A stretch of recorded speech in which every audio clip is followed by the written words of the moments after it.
Dobrodošli v oddaji Tema tedna. Tokrat v duhu preteklega svetovnega tedna dojenja obravnavamo prav to.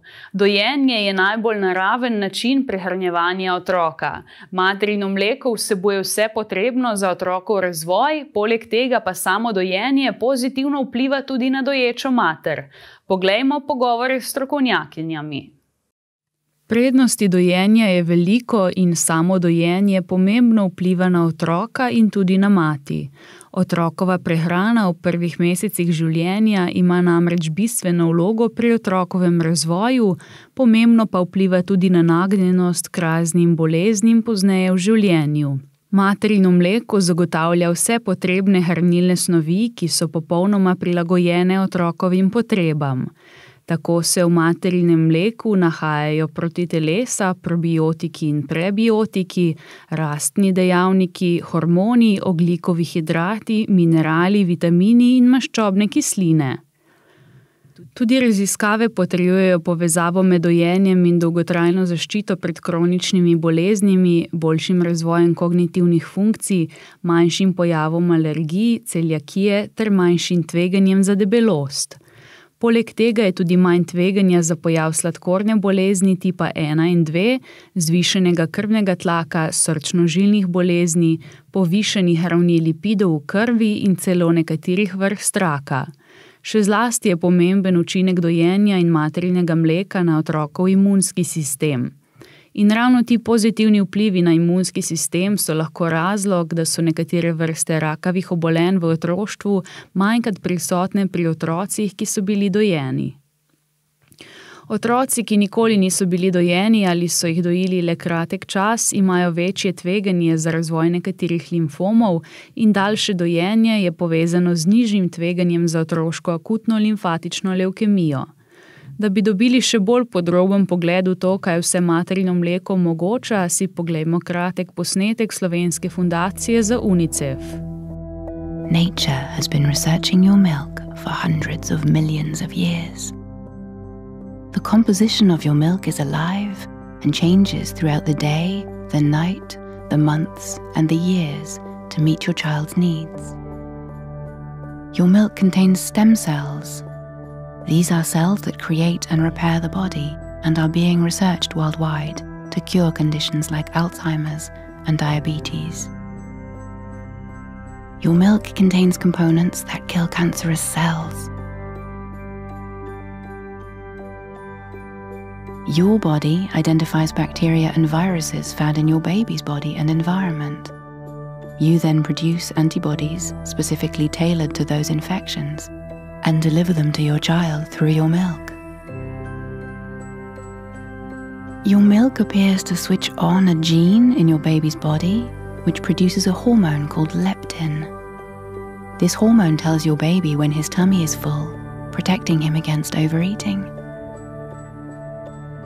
Your milk contains oxytocin, a hormone that induces relaxation and feelings of well-being in your child and in you.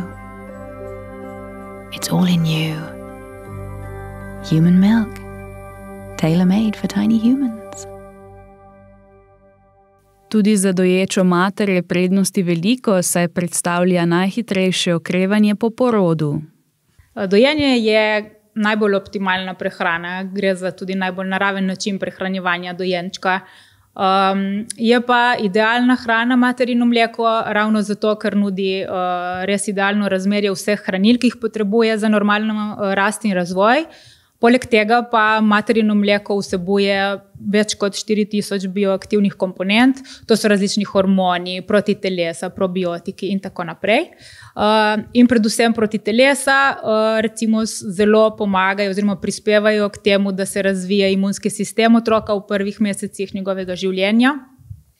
Potem pa tudi dolgoročno raziskave kažejo, da ima dojenje velik vpliv na to, da se v bistvu zmanjšuje tveganje za različne kronične bolezni tudi v odrasli dobi, tudi da so zvečane kognitivne sposobnosti pri odraslem človeku, ki je bil pač dojen v prvih mesecih.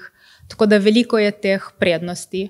Zdaj pa, če dodamo še vidik matere, Že prvi je ta, no, nasplošno se med mamico in med otrokom se razvije ta tesen stik, dober odnos, če mati doji otroka.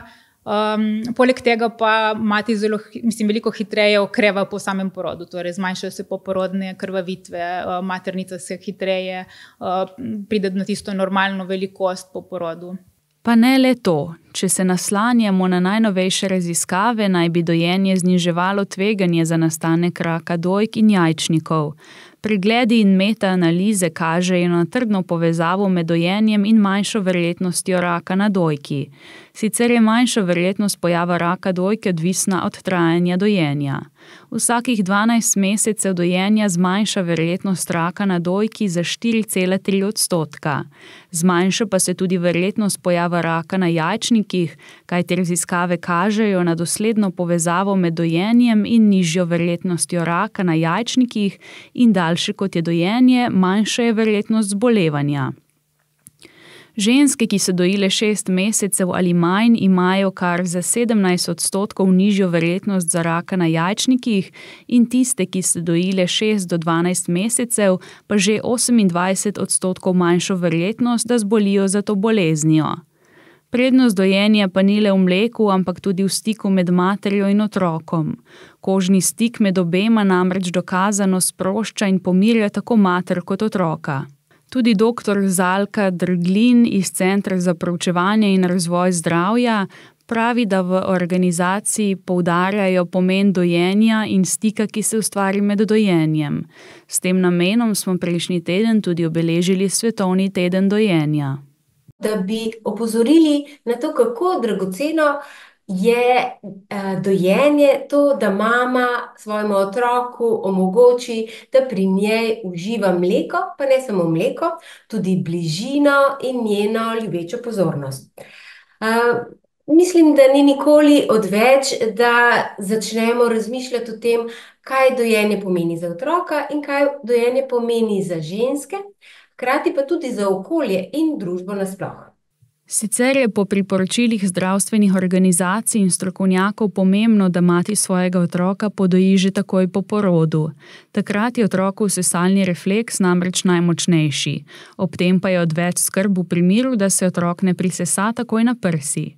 Novorojenčki imajo namreč različne potrebe po sesanju, nekateri sesajo pogosto, drugi pa spočetka nad sesanjem niso navdušeni in raje več spijo. Svetovna zdravstvena organizacija in tudi UNICEF govorita enako, pravita, odlično je, če lahko mama svojega dojenčka vzame k svojim prsim že v prvi uri, potem ko se otrok rodi, oziroma bolj natančno rečeno, ko ženska otroka rodi. In potem priporočata, da mama nadaljuje z dojenjem, in to z izključnim dojenjem, vse do zaključka otrokove starosti 6. meseca, torej do dopolnjenega 6. meseca.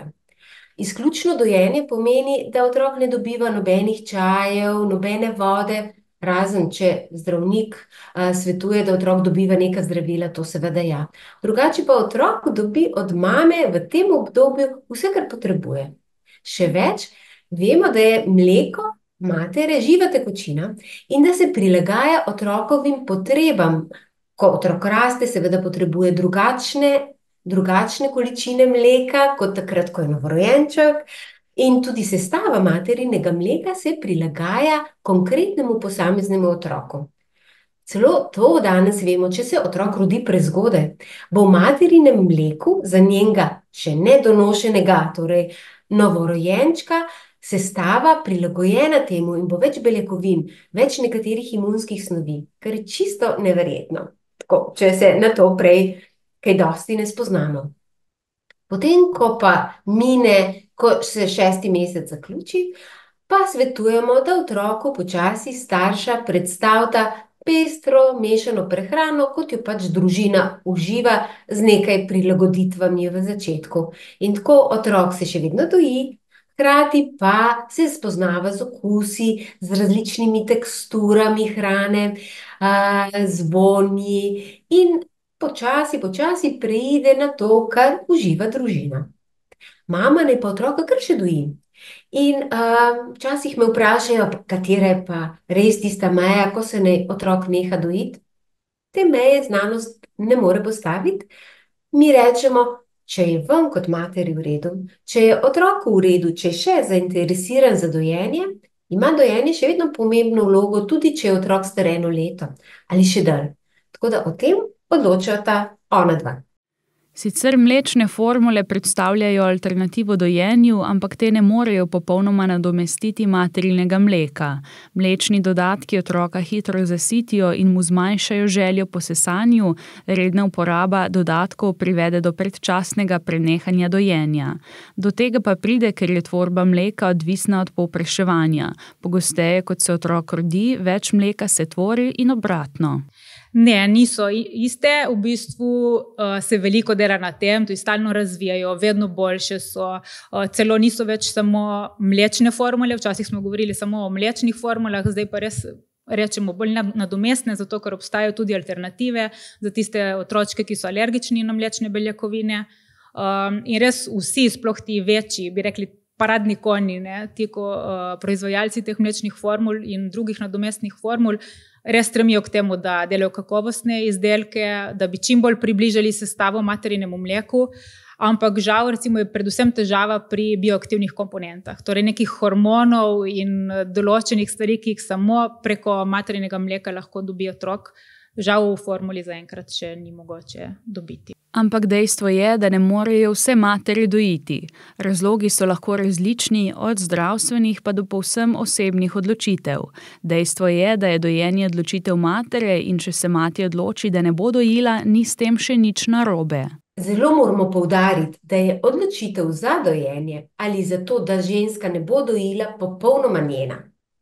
Tako da je to, ko govorimo o prednostih dojenja za žensko pa za otroka, vzpodbudo ženskam, da premislijo, vzpodbudo tudi partnerjem, da morda ustvarijo dobre okoliščine glede dojenja, da tudi zdravstveni strokovnjaki ponudijo informacije in podporo ženskam, da se bodo lahko odločile, kar je najbolje zanje in za njihove otroke.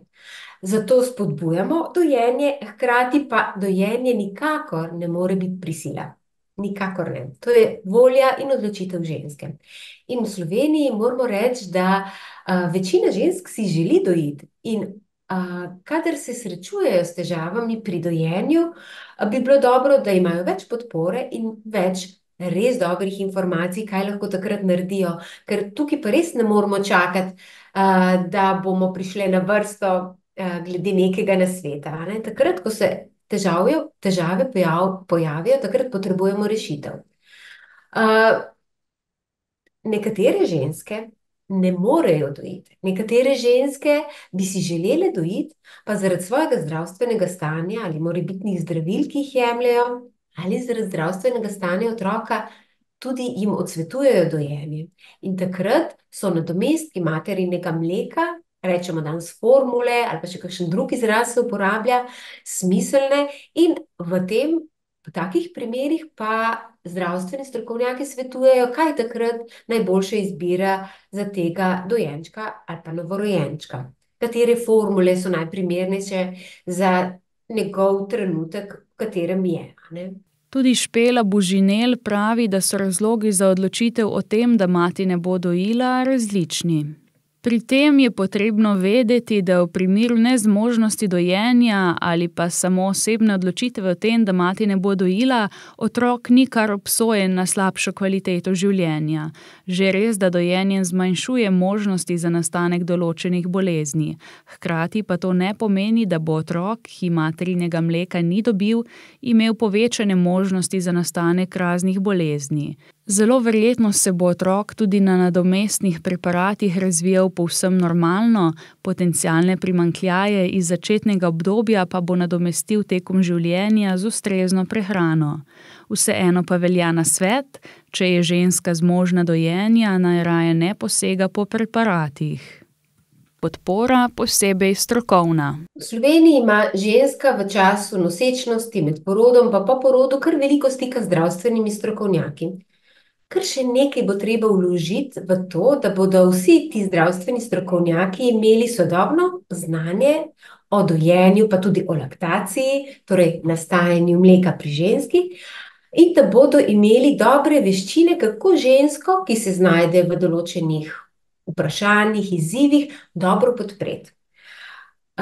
Trenutno imamo v porodnišnicah, mislim, da ima večina porodnišnic trenutno naziv novorojenčku prijazna porodnišnica, kar naj bi pomenilo, da imajo tudi dobro podporo glede vzpostavitve in ohranjanja dojenja, v praksi to še ponekod kar šepa. Tudi v poporodnem obdobju bi si, če majčkeno kritično pogledamo, želeli več sodobnega znanja in praktično usklajenih informacij, ki bi jih ženska dobila, zato da bi dojenje kar se da dobro steklo in teklo.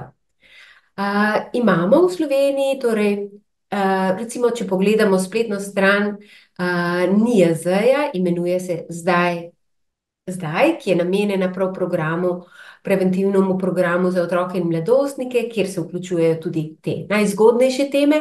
Tam je kar veliko informacij o dojenju. Hkrati pa imamo tudi v Sloveniji posebne svetovalke za dojenje. Reče se jim z nenavadno kratico IBCLC. IBCLC svetovalke, ponavadi so to zdravstveni strokovnjaki, strokovnjakinje s posebnimi dodatnimi znanji, zato imajo licenco, in tudi njih lahko ženske ali pa včasih partnerji ali pa mogoče kakšen drug družinski član kontaktirajo, da jim konkretno pomagajo pri tistem izzivu, s katerim se srečujejo. Ne gre pa zanemariti tudi podpore partnerja. Prepogosto se namreč zgodi, da se moški ne zaveda vseh naporov, s katerimi se sooča novopečena mati, ne zaveda se, kako naporno se je zbujati na nekaj ur in dojiti otroka in stalno skrbeti zanj. Pozablja, da je žensko telo pred kratkim doživelo travmo in potrebuje čas, da se regenerira. Zato je nujno, da moški neprestano oziroma, ko le lahko, nudi pomoč.